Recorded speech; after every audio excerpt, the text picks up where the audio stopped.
Well, dude, what in the world? I always thought you were in Kentucky. Why were you in Indiana? Or is that where you actually live? No, I'm in Kentucky, but a buddy of mine lives up in Indianapolis, and every year we usually go to some kind of a show somewhere. And he's a huge Maiden fan, and they didn't come to America this year, so this was kind of the backup plan. He went. Oh, okay, that's cool. See Megadeth instead. So yeah, we've been to the last 3 years. We went to Chicago, Indy, and St. Louis to see Maiden the last couple of years. Nice. Look at you, traveling man. Now, mind you, his friend is a doctor. Oh wow. Yeah. And he's like hardcore Maiden guy. Right. Does he listen to us, or is that too much for him? What's that? Does he listen to us, or is that too much for his reputation? I've been trying to get him for years, and actually I was just texting him a minute ago telling him, to get on and listen to it, so I don't know if he's found out a way to... he's listening now, so give a shout-out to Jared there. All right, Jared. He's listening. Really, Jared, I just got to say, you really have no self-esteem and no class at all for hanging with these two fucking guys. He's the guy who picked up the tab. Oh, Jared, you're awesome. And if you're ever in Ohio, feel free to come my way. But he's hardcore Maiden guy. And, oh, yeah. Is Jared the one that bought you the black hooker? Dominique the Dominatrix, but we'll get to that later. She wasn't really a dominator, or maybe she was. She wouldn't say, but Was she, Neeley? No. See, so you fucked her. No, that didn't happen. But she was unless he went back later and hooked up with her later. He did not. So, but he snuck back over there. You never know. What's wrong with the bathroom?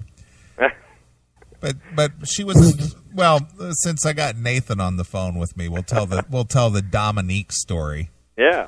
So after the show, we went down into the casino area. This casino is a Vegas style casino. I mean, it's got all the bells and whistles of any Vegas casino you've ever been to.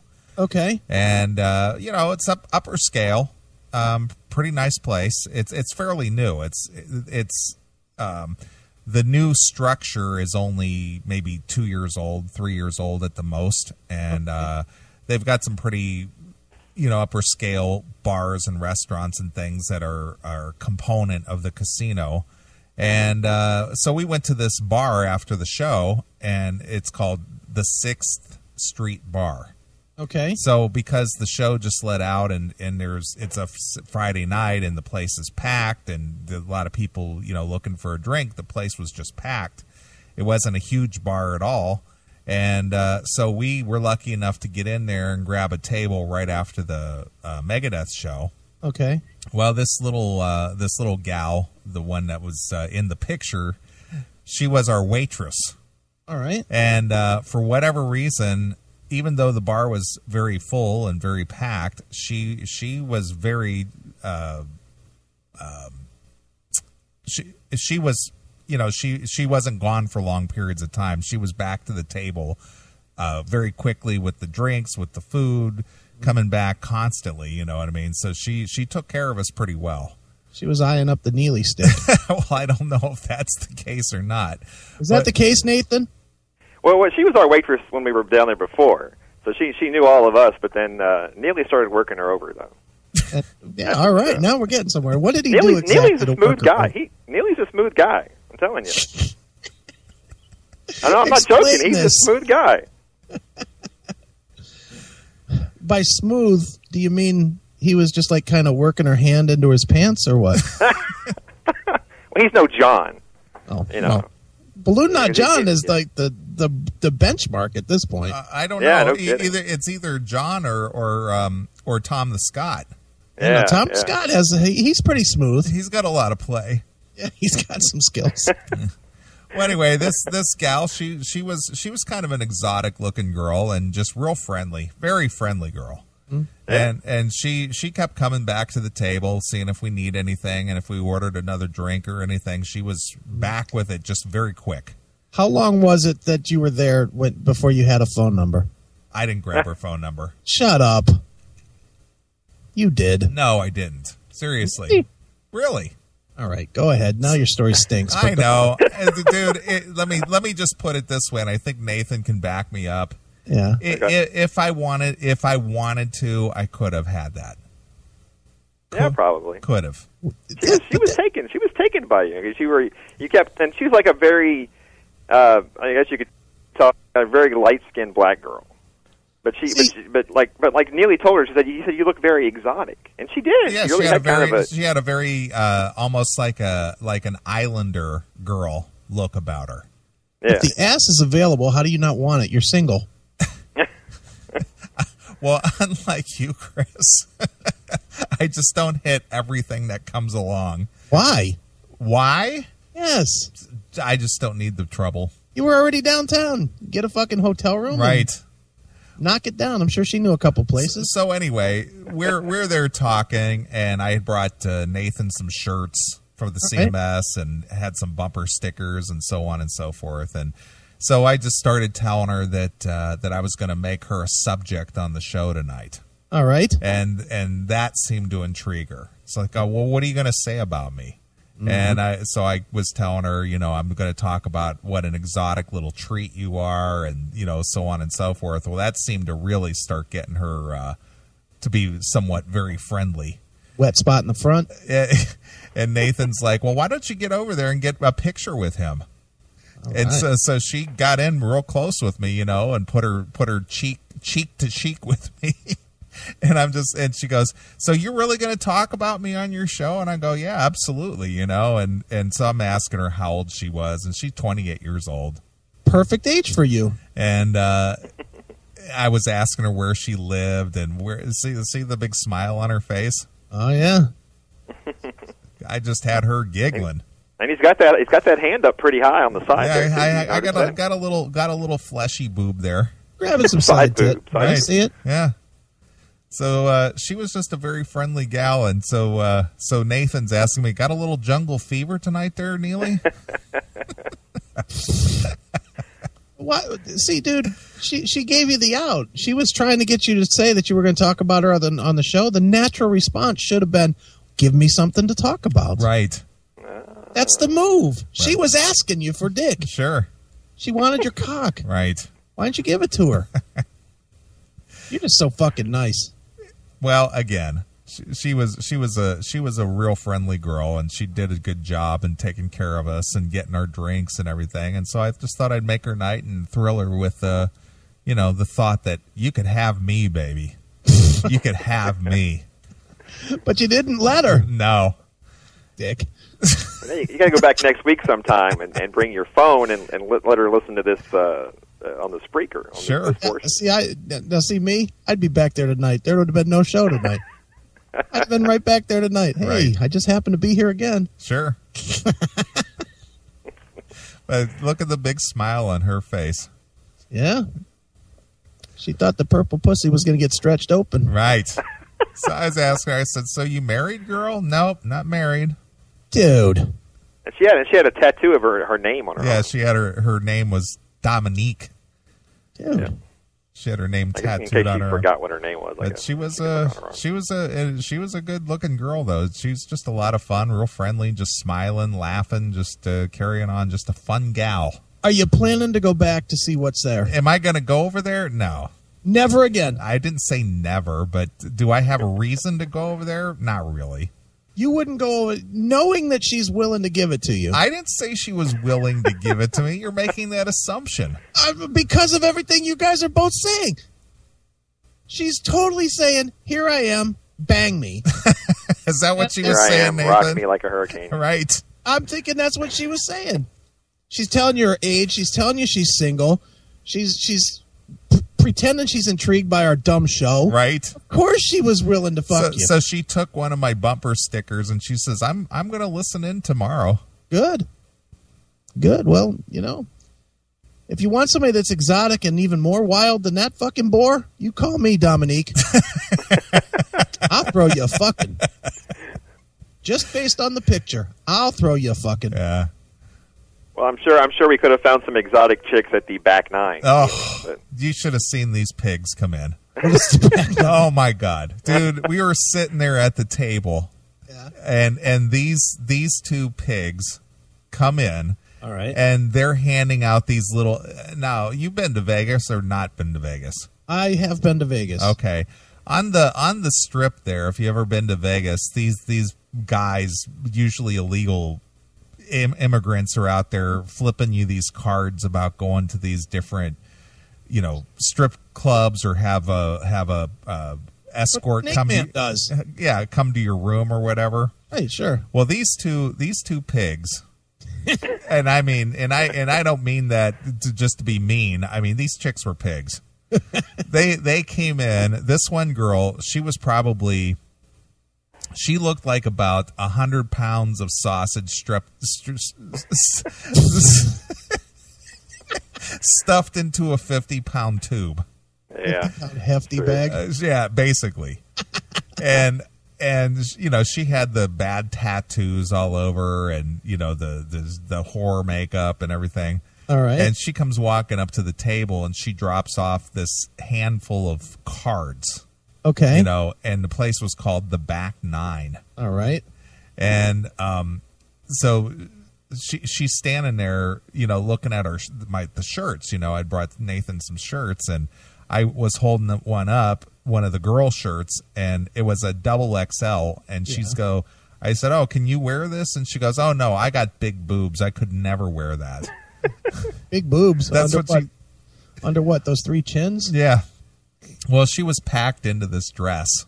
Oh yeah. And her girlfriend, she was kind of a smaller, scrawnier chick, but man, she was just raggedy. Yeah. And she's just like, "You guys really ought to come over to the Back Nine and see us." And I said, "Let me ask you a question here." I said, Are you allowed to be in here soliciting this? And she goes, "That's why we're getting in and out quick." Nice. So is this was this a now? What is the Back Nine? Is it a strip club? It's a is it a strip place club. where you can fuck these chicks? Prostitution's legal there, right? No. Oh, that's in Vegas. Yeah, no, This was a strip bar.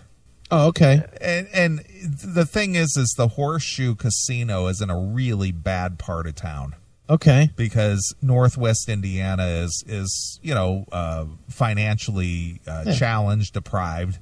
And so the Obama phone. Yeah, so they're basically trying to make up the city revenue with these casinos. Right. And this Horseshoe, and back me up here, Nathan, is in just a shitty ass part of town.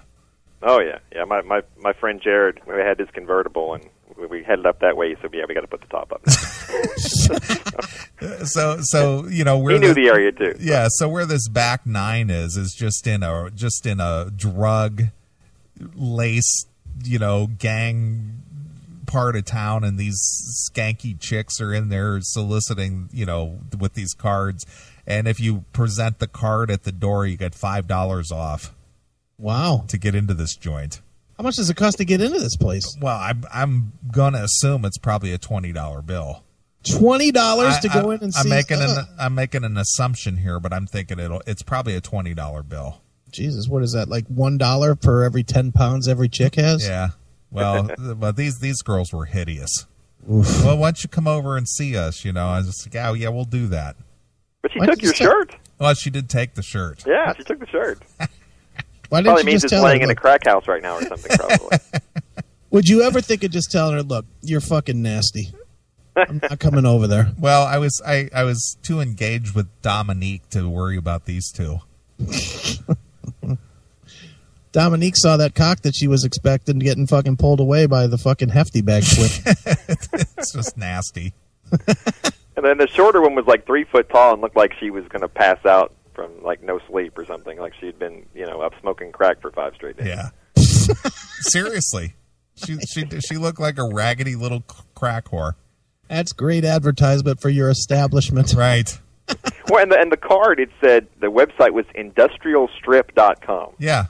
Industrial Strip? Yeah, which I have not been brave enough to go check that out, but I'm sure Chris is typing it in his computer. I'm doing it right now. I got industrialstrip.com. INDUS. Industrialstrip.com. Let's see what's happening there. Well, that girl looks hot. Yeah. Chicagoland's premier strip club. There you go. Club. Premier. They're always the premier strip club, aren't they? Military discounts. Call for a limo.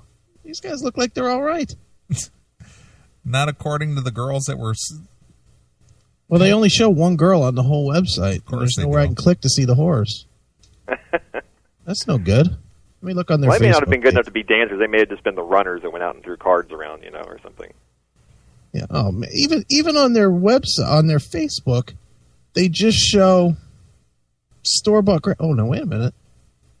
But these are store-bought too. Face down, ass up. Sexy, right? Yeah, she's all right. She kind of looks like your Dominique, just with longer hair. All right, but see, none of these girls actually work there. No, of course No. not. I'm looking at all these pictures of these chicks. None of these chicks work at this. This one might. She looks kind of skanky. Well, let me tell you that 3626 Calumet Avenue, not in a great part of town. Look at this one has a saying: "You should see the pricks I have to deal with at work." Is it? She might be the one that you're talking about that was your crack whore. This girl looks like she's got like a bad tattoo on her arm. Wow, what is that? It looks like, what was the daughter on the fucking Munsters? I'll put this picture on our Facebook. Who follows the strip club on Facebook, by the way? They have a Single guys. Facebook page? That's embarrassing. Your mom sees you following a strip club or something. You know who does? MOL. MOL. He's like, the only people he tweets with and Facebooks with are porn stars and fucking strippers. Well, those two girls down on July 16th, I'd like to see them dance. Yeah. Neither one of the girls look like that. Really? Neither one. They look like the ones that should be cleaning the place at the end of the night. Basically, yeah. Nice. Definitely a couple piggies. Wink, wink. Yeah, none of the girls that are on this Facebook page looked anything like those girls. That's funny. Yeah. Yeah, it's like she said she had big boobs. I think her stomach was bigger than her boobs. She had 4 of them. Yeah. Well, anyway, that pretty much was our night. That sounds fun. But here's the thing. Jared let me know what his favorite Iron Maiden album was, which surprised me. And when he told me what it was, Yeah. I thought of you immediately. All right. It's going What to is piss off it? Braverman. It's going to piss off Braverman to hear this. So. All right. What is it? Seventh Son. Come on. Tell your false metal friend he's disowned from the world of metal. Seventh Son? What, was Fear of the Dark taken? See, I brought that up too. I said that's right up there with Fear of the Dark. Fucking horrible. Can I Now, play in his defense, Ugh. I'm the same way. Me and him both. We lived in different places when we were kids, but that was both of us. That was the first Maiden album we ever bought. Okay, but then So- you grew up. And we You got became an taste. adult. Yeah. So he has like a connection to it, emotional connection to it, I guess, if you want to say that or whatever. But so Look, the first, like his the first first piece of metal Maiden album app. I ever had was Autograph, but it's certainly not my favorite metal album. Right. uh, Come on. to each their own, Right. Yeah, but I'm right. Well, but anyway, to sum it all up, got to meet Nathan from Kentucky, hooked me up with the show. Got to meet his pals who hooked me up with the drinks and food afterward. Got to meet Hold on 1 second. I just got to read a quick comment on the Megadeth crowd picture. Yes. It comes from our friend Miles the Shoe. I see one girl in that whole crowd. Very funny. Yeah, that's true. That's It funny. was a sausage fest. It was he's only like 13 anyway. What does he know? So. He knows enough to be looking for the girls. right. Yeah. Hell, let me Of course, just tell he's you. 13. It's all he's thinking about is fucking. Well, look, we had no idea about young Mikey until we met him. Right. Man, holy smokes. Yeah. That was surprising when you guys talked about that. I envisioned like a future senator, like a college Republican, Well, young he's Republican all guy. that, but boy, behind closed doors, that kid is a pussy hound. Dude, he sent me some photos this week of his new room because he just moved to his new house. And half of his wall is those pictures that he showed us of all those naked chicks. Nice. Holy shit! It's like, goddamn, his mom is really lenient. Nice. Can we go visit him? Right. Let me see. I'll put that photo up too. Probably get mad, but whatever. Yeah. Oh, yeah, there it is. Save Now, image. now Jared's in the chat room trying to defend himself now. No, Jared's a good dude, man. I got no problem with him. I just thought, I just, when he told me Seventh Son, it just made me think of Chris immediately. I know Chris would just crucify him if I told him that. Hey, it's all right if you want to, look, gay guys are allowed to listen to Maiden as well. It's okay to be gay and like Maiden. We're supposed to be accepting now. And Seventh Son, that is a good place to start for homosexual Maiden fans. It really is. I think the first thing Neeley said was, "What does Braverman say? Can I play with Madness?" No, you can't. Yeah, exactly. That album sucks. Look in the Facebook, Neeley. I'm putting in his thing right now. Mikey's room. All right. Wait till you see this. I'm looking. Oh yeah. Yeah, he's got the chicks up there. Right next to the bed, conveniently. All that spank material. Right, the spank bank is on the wall. Right. There's going to be cum stains on that wall, that's for sure. All those pictures will have slowly but surely there'll be an ooze working its way up. Right. God. Now, see, I thought he was off at college. Is he off at college? College hasn't started yet. Oh, okay. This is when he comes home and locks the door. Right. Oh, yeah. Yikes. Okay. All right, Nathan. Well, again, thanks for the show last night and all that good stuff. Nah, it was cool. It was cool to finally meet you and hang out. I hope I wasn't too much of a fanboy there. Oh, come on now. I know you probably get that. You weren't. I know some people, they get all fanboy and stuff, but yeah, those guys are fun. Yeah. Well, you guys have had issues with that before, so. Oh yeah. So, but no, thanks for the shirts. Thanks for the hang. And all right, scram. I guess I'll fucking get back to work. Hey, you didn't hang up on me yet. Well, so what was your first album, Nathan? There he goes. Hung up on him. So that was it. It was a little Megadeth, a little brown chocolate. Nice. Were there any openers for the show? Or did you skip? There was one opener. It was a 3-piece band out of Chicago. They were called Diamond Plate. Yeah, he skipped. Got nothing. Well, no, we saw them. We watched them, but nothing really to tell. Right. They just played. Nice. Nothing stood out about them. They were just 3 guys. Fantastic. That was it. Well, speaking of Megadeth and all that stuff, I want to play a tune or two and get a drink. Yeah, I just got one. Nice. Thank you. No problem. Oh, look, you got room service. I always do. I always have somebody here. And you told me there was no pussy going on. There's not. Just hanging. Right. We're just hanging. Sure. Well, anyway, as I said, the Megadeth show that I saw last night, Chris Broderick, really brought it, man. I was really impressed with him. I was just like, wow, that guy is he's just having a lot of fun up there. Well, that's cool. So it's a good show. So if you get to see Megadeth, since they're not out there on any promoting anything specific, why are they touring? They're just playing some shows here and there. They're doing like three dates here and a couple dates there. They played Oshkosh the night before. Then they played Hammond last night, and then they are playing a show in Canada tonight, I guess. Okay. And that's it. It's like a three-day run, like weekend run. Just make a quick couple 100,000 and go home. Yeah, basically that's it. Yeah, I get it. Yep. That's how it seemed to work. All right. Got a Megadeth song you'd like to hear? Kick the Chair. Really? How about that? That's on System Has Failed? United. It's either System or United Abomination. It's System Has Failed. I like that tune. Yeah. All right, we'll do it. All right, well, go get a drink. We're going to be back. Then Chris can tell us about his exciting night. Wasn't quite as exciting as yours. Right. All right, well, here's Megadeth exclusively here on your classic metal show.